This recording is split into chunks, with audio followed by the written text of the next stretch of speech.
Greetings and welcome back. My name is Anthony Bolden once again, and welcome to my C++ program walkthrough. So just to let you know, Professor, I was having issues with the third program, so I just went ahead and skipped to the fourth program. I'm still having minor issues, but I'm gonna still walk through exactly what I did and what everything symbolizes. I just not able to pull it up or actually run that program for some reason. My computer's acting a little funky, so I just wanted to at least show you that, I did it. So basically, we're gonna go ahead and get right into it. So this is program four. It's gonna be the even or odd checker. This program uses conditional logic pretty much to determine whether a number is basically even or odd. So we start by including the IO stream, kind of like how we start every single program or most of our programs, and using the using namespace, the standard using namespace, which is right here.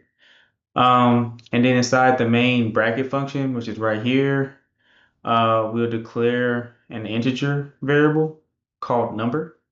So that's what we kind of put here on the second line.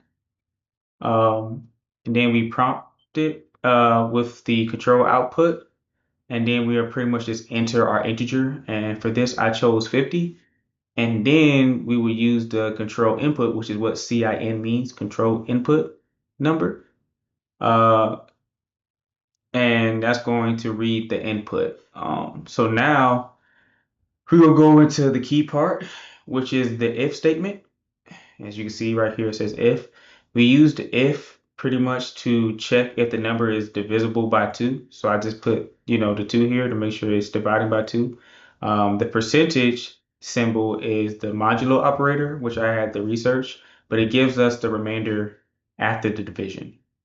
If the remainder is 0, the number is even, and then we'll print the number is even using the control output.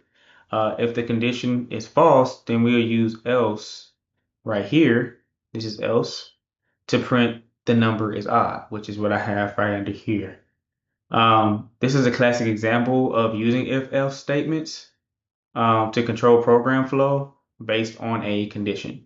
So finally, after we got done with all that, we finished it off with return 0 to end our program.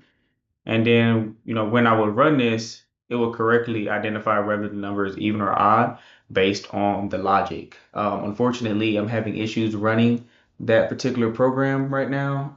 It's just giving me some issues every time I will try to run it. It'll just kind of freeze right here. I'm not exactly sure why, but that's just where I'm at. But this is what program 4 is and how you would input that into your C++ programmer. Thank you.